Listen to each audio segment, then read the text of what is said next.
But Paisley, you came just in time. We're going to start our second character.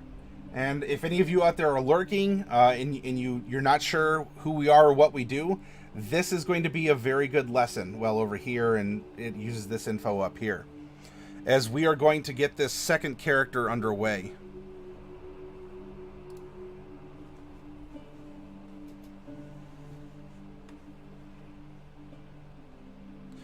Okay, let's roll percentile for female, male, or multiclassed.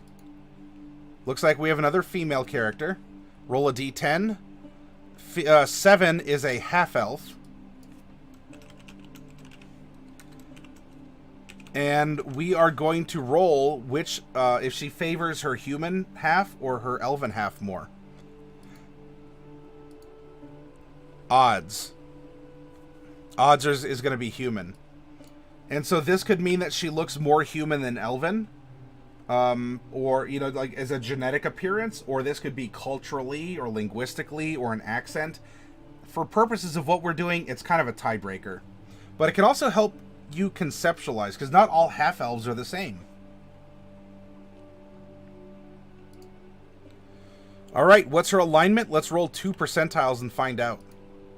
3 and 34, she is neutral good. And now for her level, we are going to roll another percentile. 35. 35 is going to put us at level 9.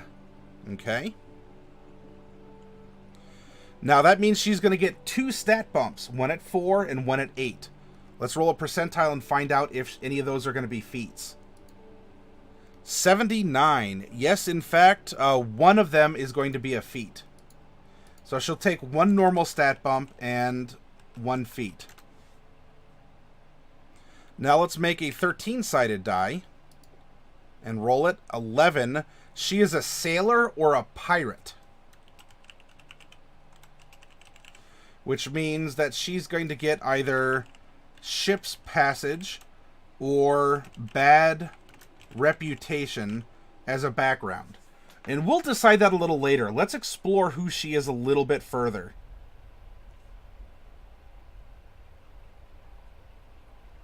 Alexander says, a friend of mine wants to play a WoW Sandstone Drake. She wants to transform into it like druids do. How can I make it work with D&D 5th edition? Alright, so she wants to turn... I'll have to look up what this creature is. I do not play WoW. Sandstone Drake.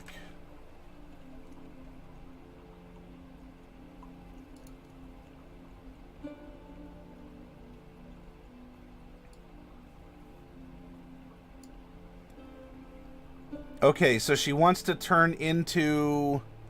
She wants to turn into something like that? Well...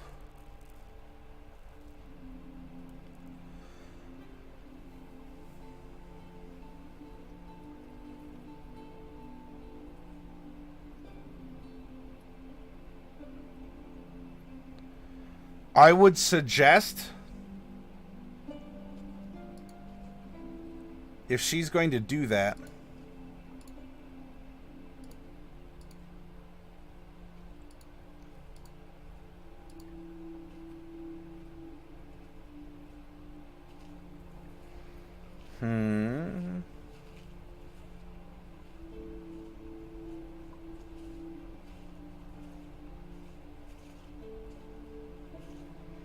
She should definitely go Circle of the Moon Druid in order to be able to take on more powerful shapes.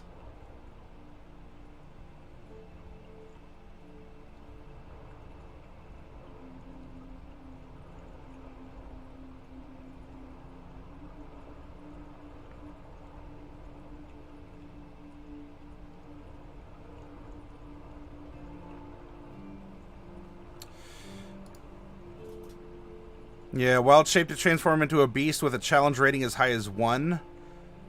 Starting at 6th level, you can transform into a beast with a challenge rating as high as your druid level, divided by 3, rounded down.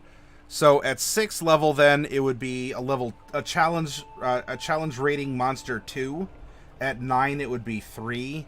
At 12, it'd be 4.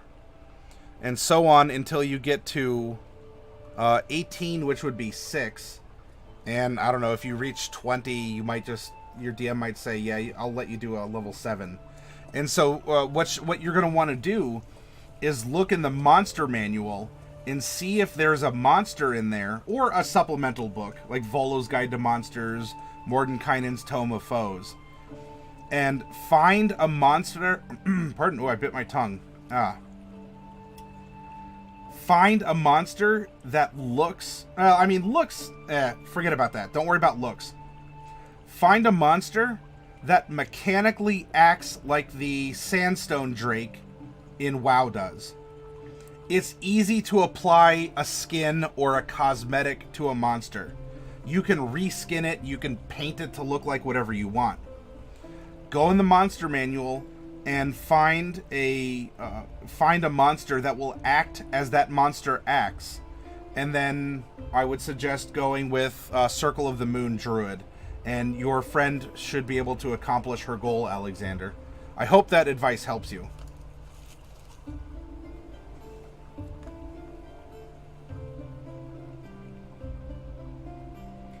Paisley says, I've been tweaking a little more on that skill-focused explorer character, and I think I found a way to make it fit fantasy. I've pushed it a little more towards a kind of svelte parkour type body, and as a person essentially driven by bets and challenges, both in that that's a big mountain and that mountain is too big for you sense. Kind of aloof and oblivious to people around him that aren't directly involved in his current challenge.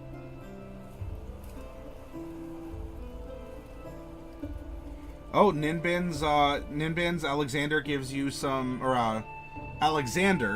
Ninbins gives you some advice. Turn her into a wormling, in my opinion, and work from there. Make it a boon, and she has to earn. Yeah, well, you do have to earn it too, because, you have to, in order to turn into an animal, you have to have seen it. Unless your DM says otherwise. So she would have to go and explore the type of monster that she wants to turn into, and then she'd have the ability to turn into it. Remember that you don't need to find a dragon to base it off, just find some numbers and abilities, and then change the heading to say Sandstone Drake. Yes. Now, in-game, you do have to see such a creature, but yes, mechanically speaking, find the mechanics for the creature in a book, and then reskin it to look like the creature you want. And if they aren't useful enough out of the box, feel free to DM, as a DM, to tweak it so they contribute to the party. Yep. Exactly.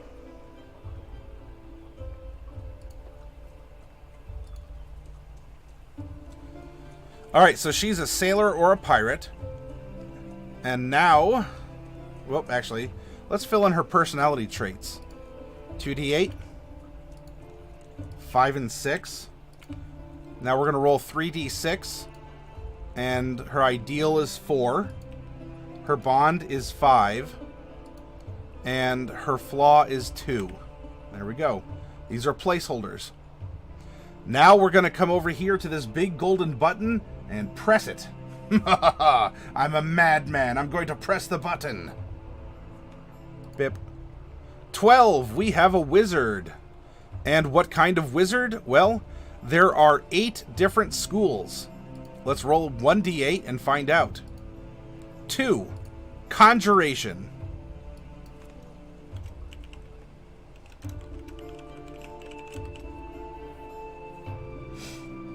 Yeah, understood. She doesn't get it at level 1. Yeah, she won't. It'll take some time. Druids don't get the ability to turn into a flying creature until a little bit later in level.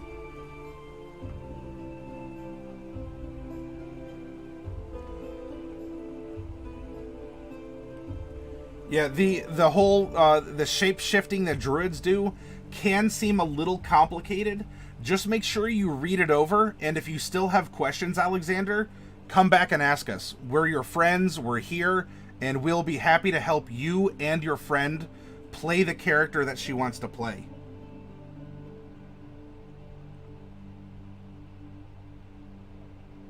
Well, it's not that you can't do that as easily, Paisley.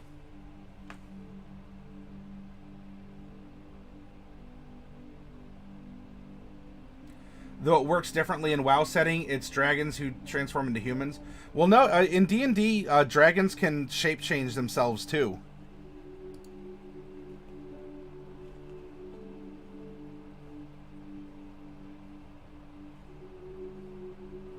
That said, Alexander, if she likes the flavor of dragons, and if she doesn't want to be a druid, you could always consider her being a sorcerer with the draconic bloodline feature. Because that will give her scales, and eventually that will give her wings, let alone various magic she can use to alter her appearance, to cast fly on herself, or other things. So a sorcerer could work very well for her too, I think. Yeah, that's true, Ninbins. You could customize it that way. Alright, so we have a Wizard of the Conjuration School. Now, lastly, let's give her some physical form, and then we'll get into her background, into her personality at that. Half-elves start at 4 feet 9 inches tall, and we're going to add 2d8 inches to her. We're adding 4. Alright, so she is 5'1". We're going to take this same number 4, and we are going to multiply it by 2d4 pounds. 3, so we're going to add 12 pounds to her base weight. And she is 122 pounds in weight. And that's just her. Not her backpack, not her gear, nothing else. This is just her, and she's wearing some clothes or whatever. Now for her age, let's roll a percentile. 57. She is an adult. So that is column 3. We cross-reference it here with half-elves. She's between 56 and 90 years old. So we're going to roll a 35-sided die. 33. Okay, so that is going to be 80. Ooh, all right, so she's going to be 88.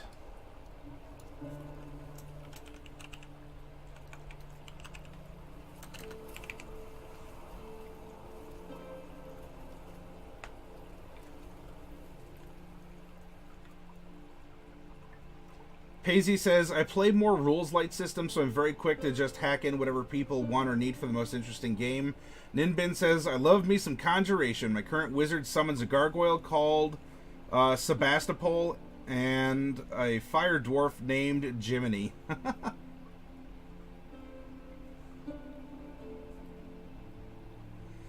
That's really neat, Ninbins. Paisy says, note, I don't mean to give them everything at level 1, but a baby dragon at level 1 before you level towards adult sounds fun. Let's do it. I get your mojo, Paisy. Alexander, maybe I'll give her a collar or bracelet, which doesn't allow her to transform until I want to. Yeah, you could do that, Alexander. Look, if you're the DM, it's your world and story, and, well, I mean, of course, your PCs are a part of it. But, yeah, if it makes sense, and it doesn't break the mechanics of your game, then go ahead and do so.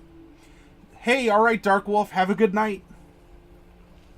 Paisy says, if her big interest is the dragon form, then that seems like a wonderful first quest. Alright, we do not need our random number generator anymore. Let's come up here to Chapter 4 and look at backgrounds and see what she gets as a sailor or a pirate. These are listed alphabetically. Entertainer, guild artisan, almost there. Hermit, sage, here's sailor. Athletics and perception are her... Athletics and perception are her proficient skills. She has tool use in navigator's tools and vehicles water. Equipment, she's given a club or some other portion of the ship on which she used to serve. 50 feet of silken rope. Ooh, my.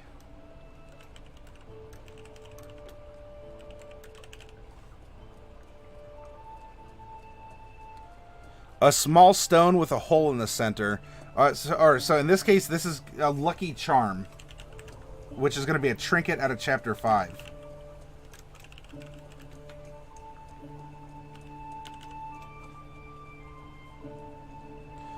A set of common clothes. And a belt pouch containing 10 gold pieces. A sailor conjurer relies on water and wind elementals to help get about. Good concept, Ninbins.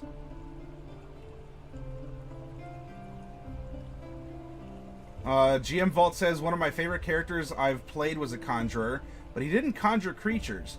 He really liked creating spiked acid pit traps with black tentacles to hold the bad guy down in it. It's still Conjuration, right? Hunger of Hadar is a Conjuration.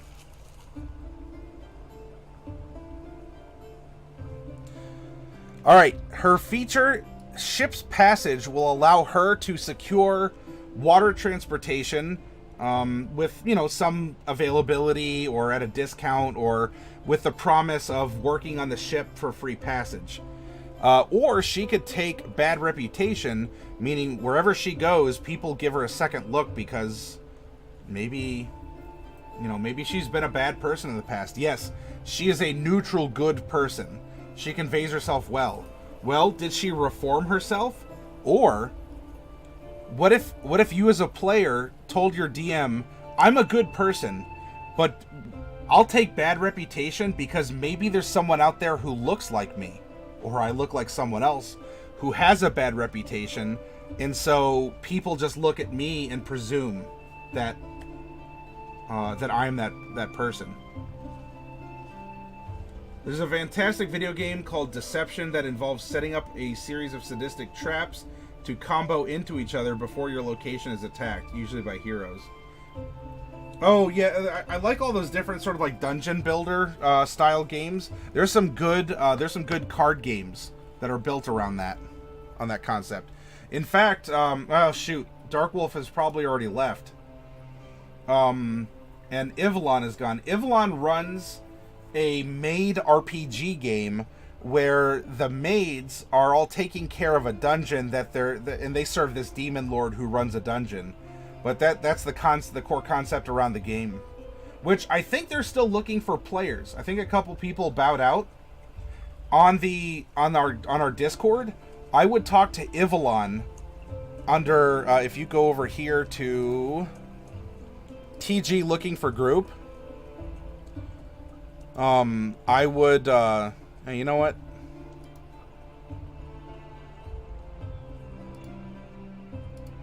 Not a lot of people have put anything in the video game one. We'll stick to tabletop. But anyway, if you come over here and you talk to Ivalon, you might be able to arrange to play in his maid RPG game, which is kind of a... It's still role-playing. It's kind of like anime maids that go on different adventures. It's a lot of fun to listen to. In fact, if you go over to his page, you can watch some VODs from his maid RPG games. It's interesting.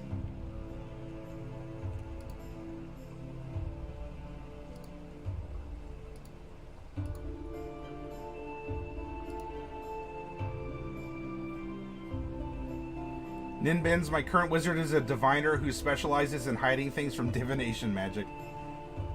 Yeah, Paisy, maid RPG, it's fun. It's kind of a loosey-goosey system, and if you just like...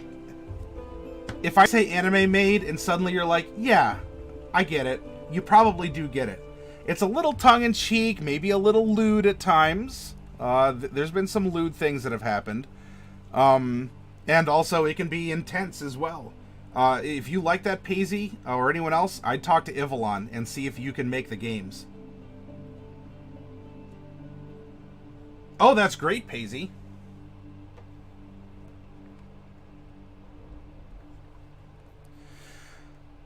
Okay, so we'll get our choice between Ship's Passage and Bad Reputation. And to determine if she's a sailor or a pirate, or you kind of combine the two and you make a privateer.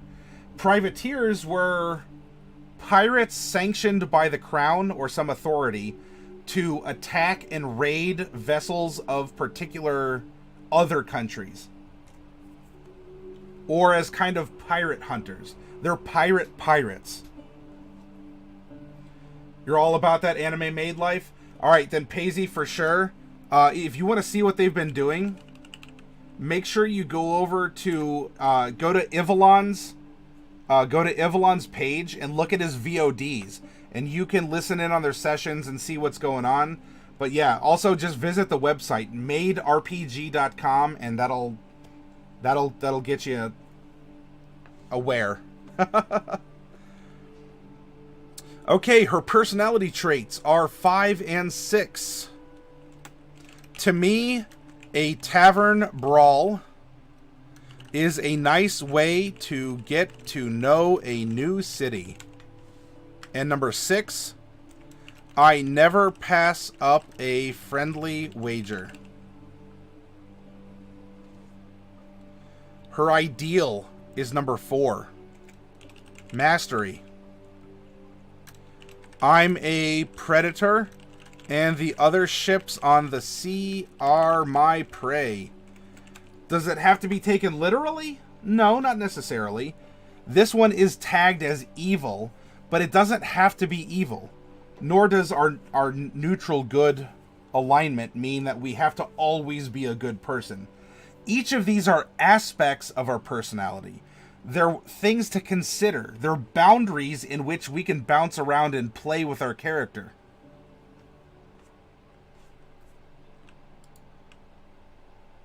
So instead of other ships, and it could be, this could even be, she seeks to master elementals, or she seeks to master conjuring magic, or even if there are elementals that float around on the sea, she wants to go and capture them to prove her strength over them. Her bond is 5. I was cheated out of my fair share of the profits, and I want to get my due. So someone, when she was sailing, didn't pay her what she was owed. And she wants to get stronger to be able to get that money back at some time. Flaws. 2. I'll say anything to avoid having to do extra work. So that's probably why she conjures water and air elementals, right?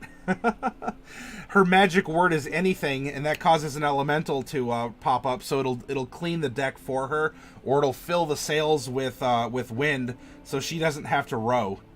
I love when games give these kinds of roleplay prompts. Wonderful helps as rails for new people. Yep, exactly, Paisy. And especially if you go back and you always refer these, it'll help you to determine your skills, or, you know, what spells you take, or things along those lines.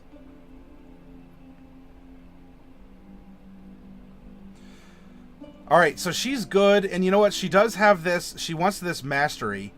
I don't think she's a pirate, but I kind of like the idea, given her aggressive nature, that she does have a bad reputation that precedes her. Maybe there's a double of her out there somewhere, or a twin, or just someone who looks like her, or, I don't know, maybe there's an elemental that has stolen her form and is giving her a bad reputation around this area. And maybe she wants to go and find that elemental because it's making her life miserable.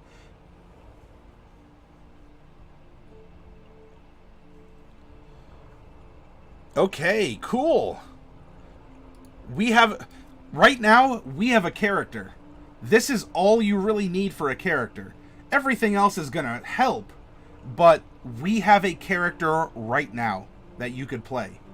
Stats are important, you know, your ability scores, but who is your character? Why does she make the decisions that she does? That's the heart and soul. Alright, let's go up to races and go to half-elves.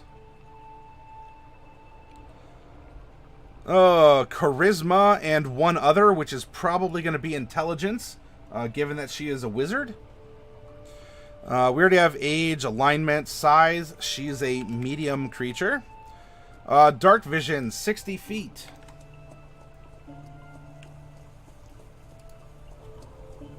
She is going to get Fey Ancestry, which will mean that she has advantages versus being charmed. And she cannot be magically put to sleep.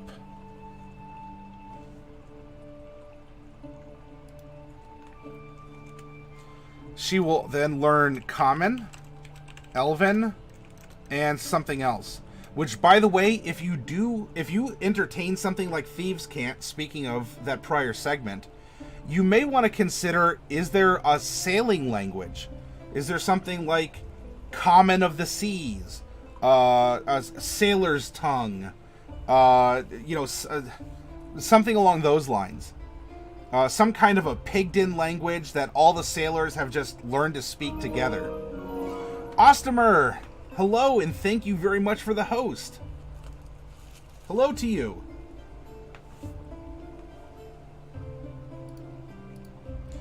We're going to get proficiency in 2 skills of our choice. Let's see. A tavern brawl, never pass up a friendly wager. She wants this mastery.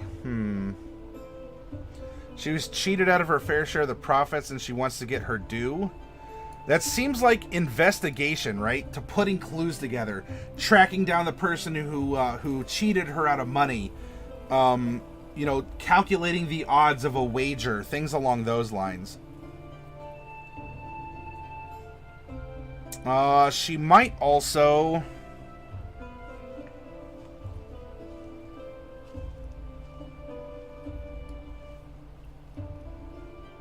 She'll say anything to avoid having to do extra work. That sounds like persuasion to me. So let's give her persuasion based on her personality. Cool. All right, we're a half elf, and now we're going to come down here to chapter 3 and become a wizard.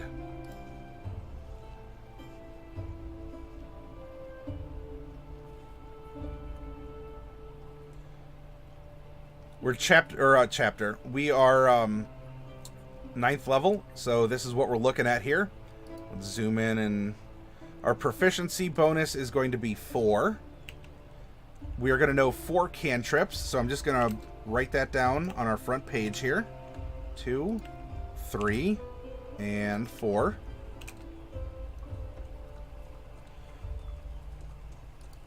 We are going to have 4 first level spell slots, 3, 3, 3, and then 1 5th level. Excellent. Continuing down, we are a D6, or a 6-sided die, a D6 hit dice class. We're level 9, so we get 9 of them right up here. No armor proficiencies, but we do get some weapon proficiencies. Daggers, darts, slings, quarterstaffs, and light crossbows. That does not include the club, but if you're playing this character, I'm sure you could easily talk to your DM and say, if I can be good with a quarterstaff, I think I can be good at a club. Can I have proficiency with the club so I can beat people with this part of the ship that I kept as a memory? No tool proficiencies, but that's fine. We got some from our background. Saving throws, intelligence and wisdom, so we'll indicate that we're proficient here. And now we're going to get to choose 2 from Arcana, History, Insight, Investigation, Medicine, and Religion. Arcana for sure, because I think she really likes her magical prowess, and because she does want to be the best conjurer, being able to explore those secrets is key. As for another one, and hey, if any of you out there have suggestions as we're building these characters, you're always welcome to offer them. This isn't my character, this is our character. So to me, Arcana and... A tavern brawl is a nice way to get to know a new city. I never pass up a friendly wager.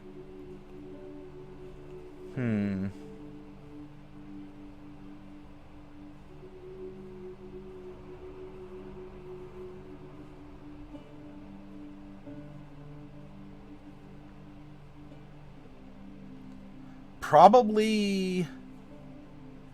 I don't know, maybe... If she's a sailor, she gets into tavern brawls, she might need to know how to bandage herself up. Maybe medicine is the way to go here. Arcana and medicine.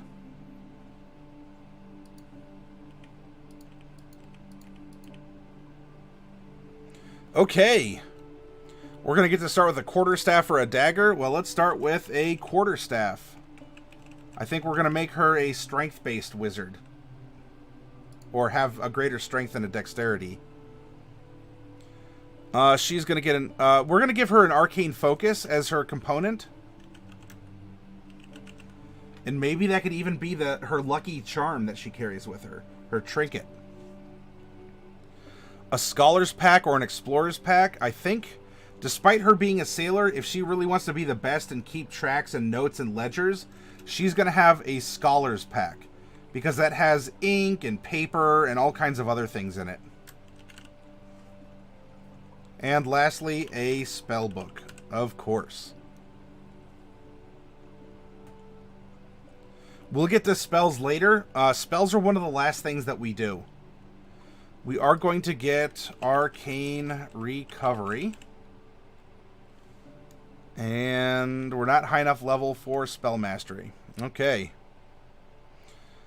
So now, this is what her class has given her, is the ability to get some spells back on a short rest. Or some slots, I should say. Abjuration. Conjuration. Here we go. She is a conjurer specialist. So she's going to get Conjuration Savant. It just costs less time and money to transcribe conjuration spells into her spell book. Next is Minor Conjuration. Starting at 2nd level, when you select this school, you can use your action to conjure up an inanimate object in your hand or on the ground in an unoccupied space that you can see within 10 feet of you. This object can be no larger than 3 feet on a side and weigh no more than 10 pounds, and its form must be that of a non-magical object that you have seen. The object is visibly magical, radiating dim light to about 5 feet. The object disappears after an hour when you use this feature again, or if it takes any damage. So, I don't know, she doesn't want to mop the deck of the ship. She conjures up a mop, and it could work for her. Then she gets Benign Transposition.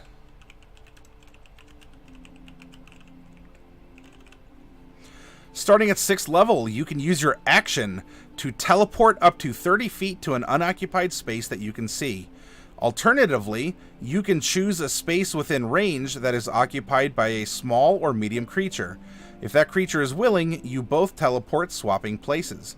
Once you use this feature, you can't use it again until you finish a long rest, or you cast a conjuration spell of 1st level or higher. And we're not quite high enough to get focused conjuration, as we're only level 9. Otherwise, we would have also received this ability. Beginning at 10th level, while you are concentrating on a conjuration spell, your concentration can't be broken as a result of taking damage. That's pretty good. Okay, excellent.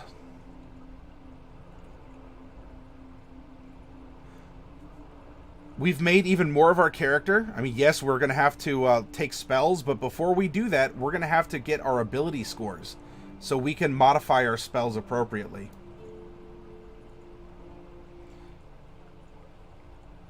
Uh-oh, plunder loot is going into the forest. A twig snaps. Just a deer, you hope. But then pounces a centaur archer. Only a 12 or greater can defeat it. You attack with disadvantage, adding a +3 modifier. It's worth 200 experience if defeated. 13 and 8. 8 plus 3 is 11. Oh, plunder loot. Plunder loot. I'm sorry.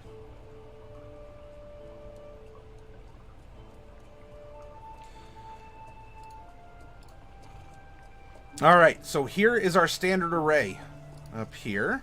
She's definitely smart. I would suggest putting the 15 in intelligence. Okay? From here, I think she is also wise.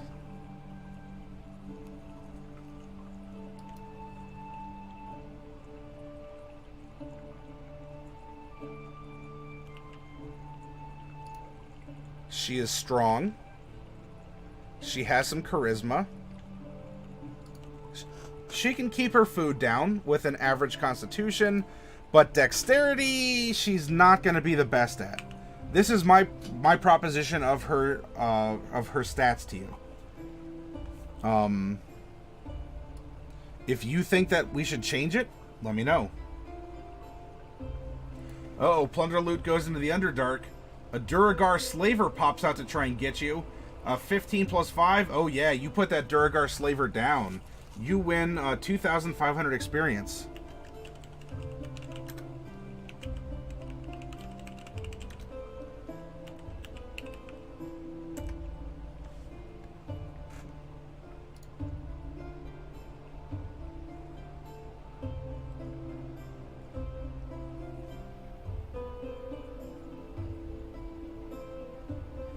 And you see, she can be physically a little weaker because she can conjure things to help her.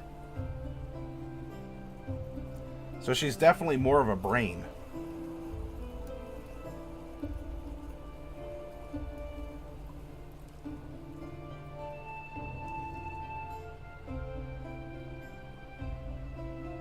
Die, Duragar scum. Loth be praised.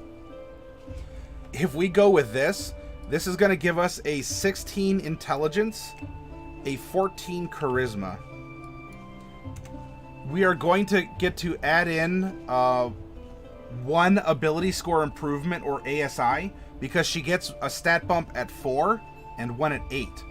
Now, one of those is going to be replaced by a feat, because we randomly rolled that instead of taking 2 stat bumps, she would take 1 stat bump and 1 feat.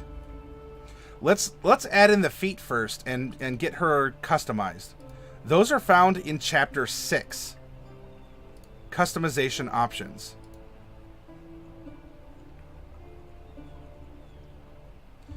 So this is something that would fit her personality, right? She is a sailor. She likes a good tavern brawl.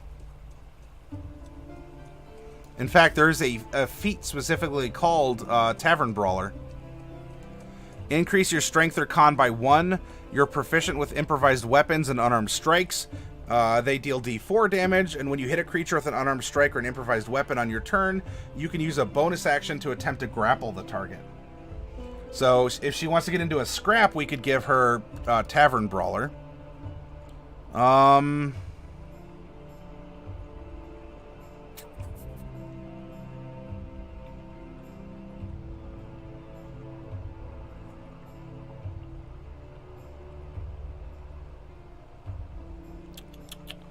What else?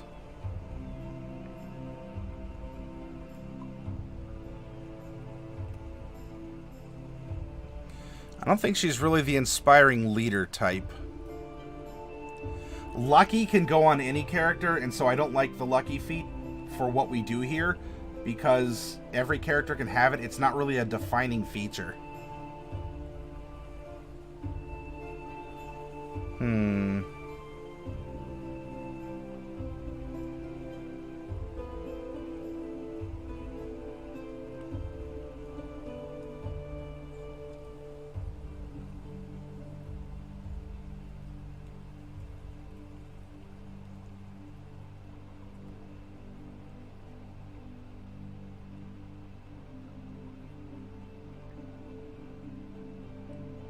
Grappler could be interesting.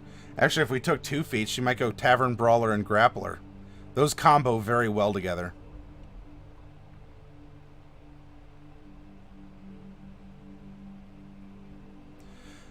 It could be interesting too if she goes lightly armored, because wizards don't get proficiencies with armor. If we did this, not only could we increase our strength or dex by 1, but she would gain proficiency with light armor, and she would be able to be a little bit more armored because of that.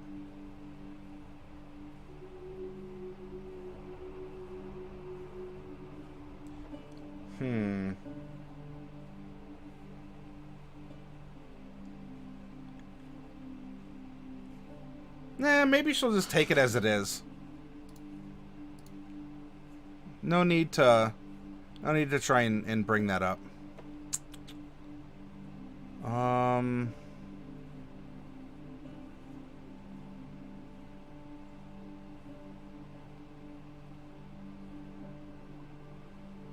I guess Tavern Brawler does sound good. That'll increase our strength by 1. And give us these other benefits. So here I can really put unarmed is going to be a 1d4. That's bludgeoning. Quarterstaff is a 1d6 plus. However, it is versatile 1d8. If used in both hands. And a club is 1d6.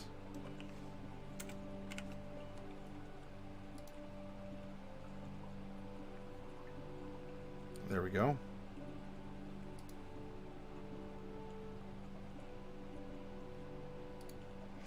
Now, if we bump in, she gets 1 stat bump.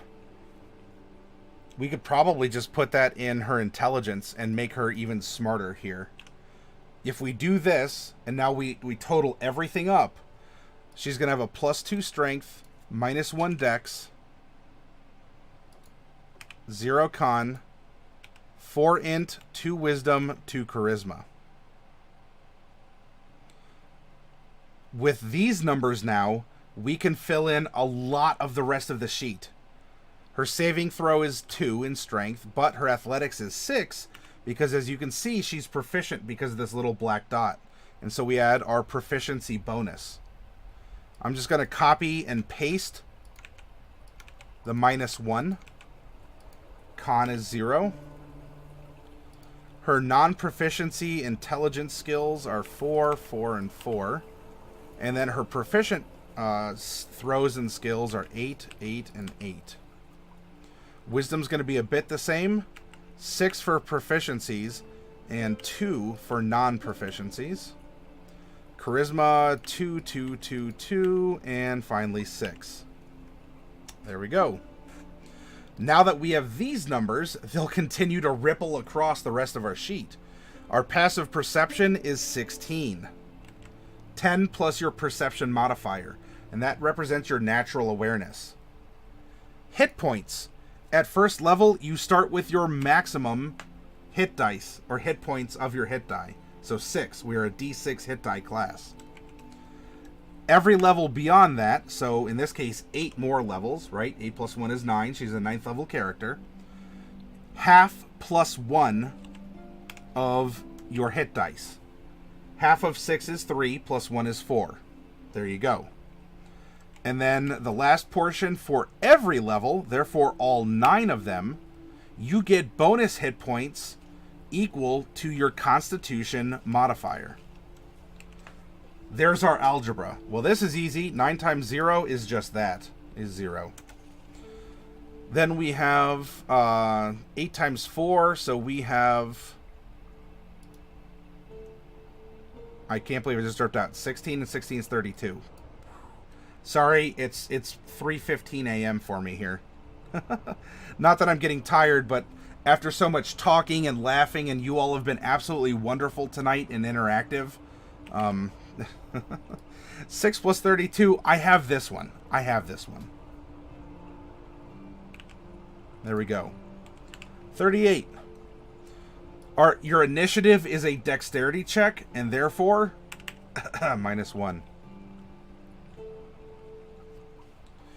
Her armor class, well, she's not wearing any armor currently, and so your armor class is 10 plus your dexterity. Well, in this case, it's going to be 10 minus your dexterity. So she's rather easy to hit. But you know what? Given how much she loves a good fight, maybe that's how she wants it. Yeah, fight me. Come on. I'll just conjure a big elemental on the side to fight in my stead. Okay, she's earned her name now. She's no longer a set of statistics. Being a half-elf, her run speed is 30, climb 15, swim 15, and fly 0. All of these are strength-based, so we're going to give a bonus damage of 2. And to hit with a strength-based weapon, your ability modifier plus your proficiency bonus. So she is going to swing with a +6 on all of these. There we go.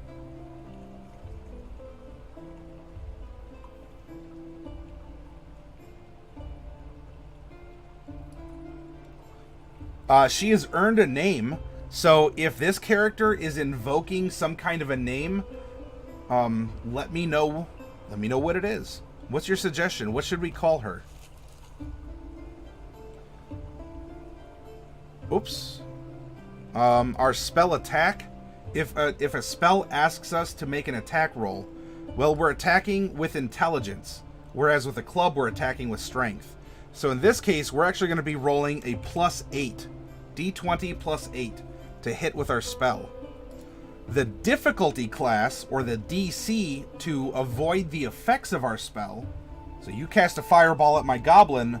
My goblin's going to need a 16 to reduce or mitigate or eliminate the damage or effects of your spell.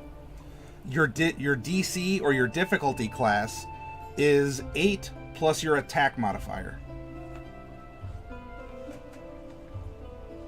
We'll worry about which cantrip she has later.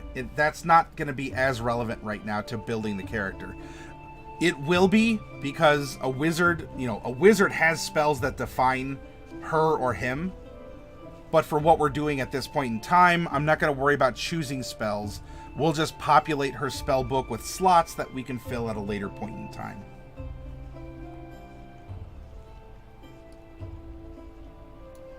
Spellcasting off of intelligence. We are a wizard.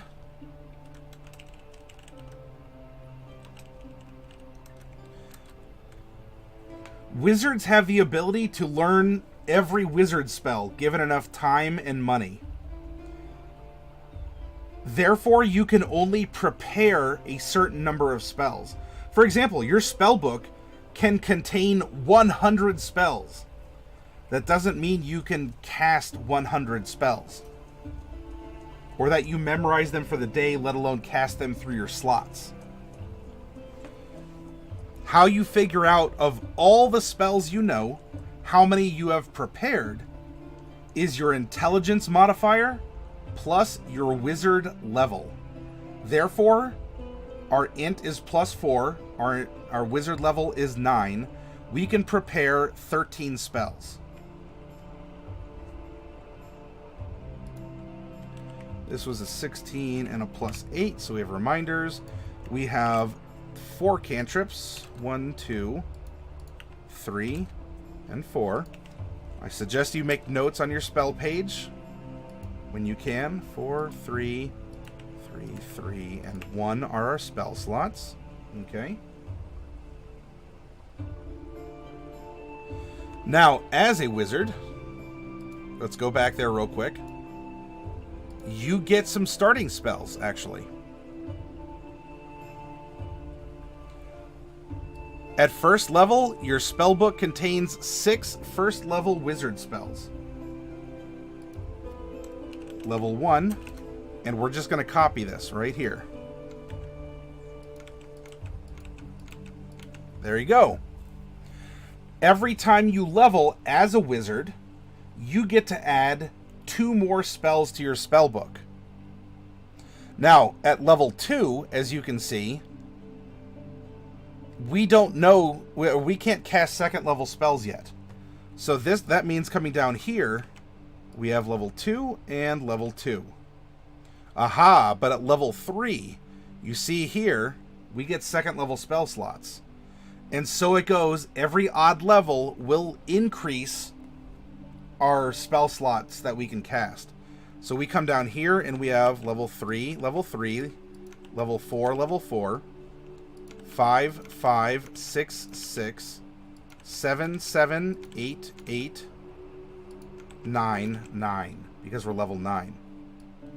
Now, do you always have to take spells of your most recent spell slot? No, not at all. If you 9, 9, 8, 8, this is 7s. If you wanted to split your level 7 between a fourth level spell here and a second level, you could do that. Put a 7 here, put a 7 here. This is why I recommend make sure you note in your spell book at what level you got your spell, or for a wizard, where did you buy it, from whom did you copy it, or what happened, because you could always reference back to it. Hey, Spur to Blitz! Started Tomb of Annihilation last Sunday, and holy cow, it was a blast. So Spur to Blitz, were you running it or playing in it? I want to be careful that I don't say something that is revealing.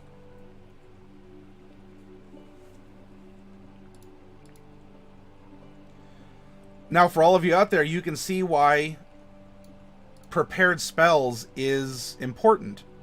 How many spells do we know? I mean, cantrips are an unlimited amount of times. 1, 2, 3, 4, 5, 6, 7, 8, 9, 10, 11, 12.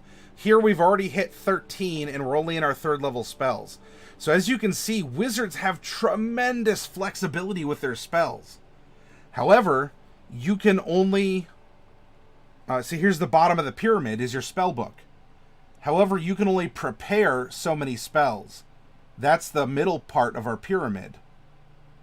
Then your spell slots is the tip of the pyramid, or the true bottleneck to unleashing your powers. So yeah, I'm not going to go through and pick her spells right now. A lot of them, we're going to make it nautical themed, because that's what happens, and also conjuration themed. But think about it. If she was your character, which spells would you choose for her?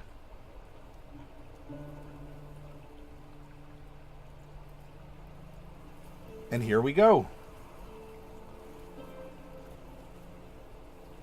We, aside from picking her spells, we have another finished character for today. We've done a lot tonight. We talked about the new Unearthed Arcana. We went over GM Vault's Thieves' Cant, and we've made 2 characters, let alone all of the housekeeping and the introductory stuff. Playing the first fight we got into, I almost died. A lot of saving throws. Yes. Not the last. I'm not even saying that in a spoilery way. This is Tomb of Annihilation. You're playing... I'm not going to be a meme and say it's the Dark Souls of D&D.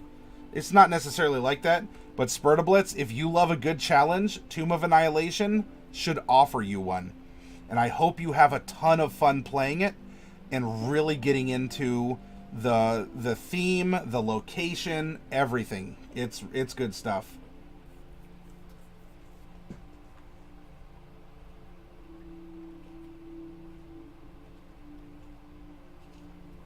Oh, we need to give her a trinket as her good luck charm.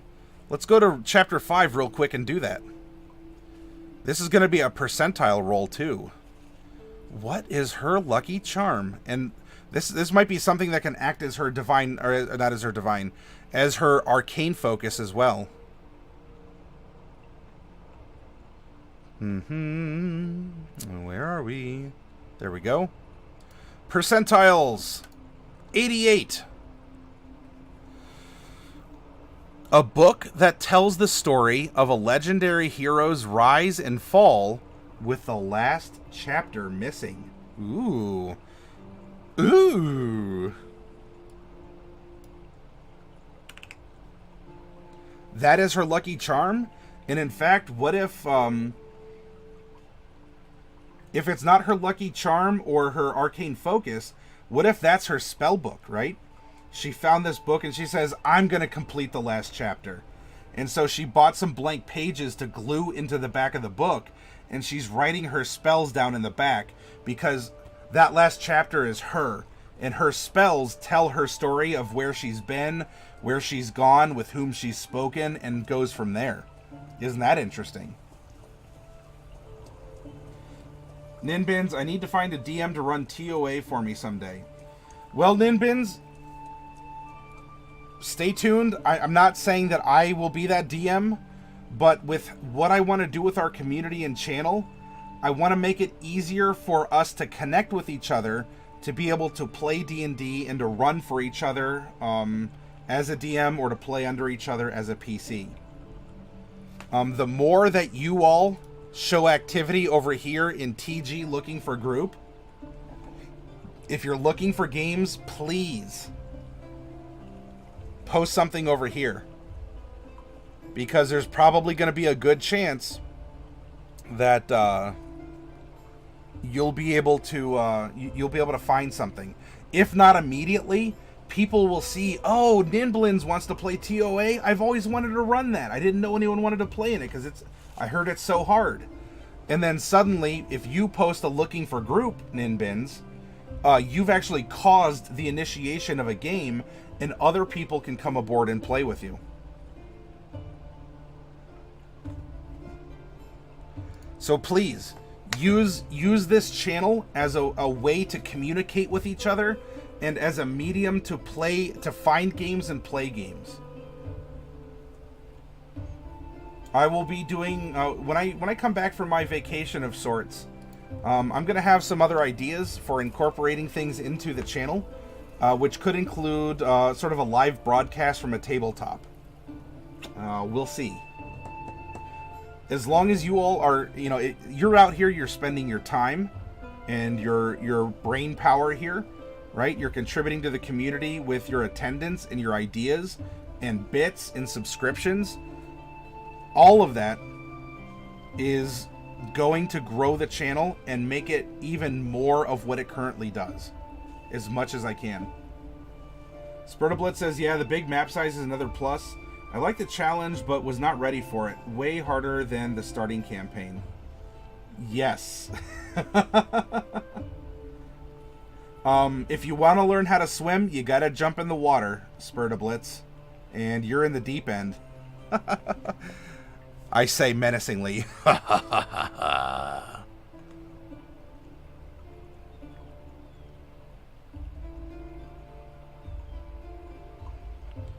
Look at all of you here.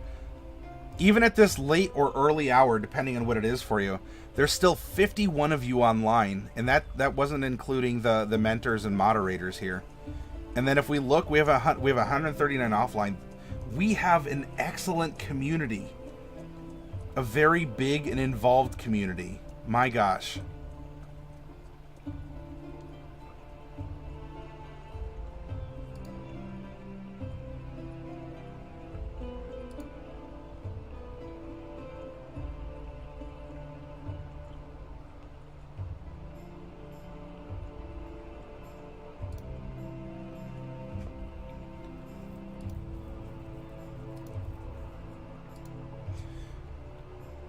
Well,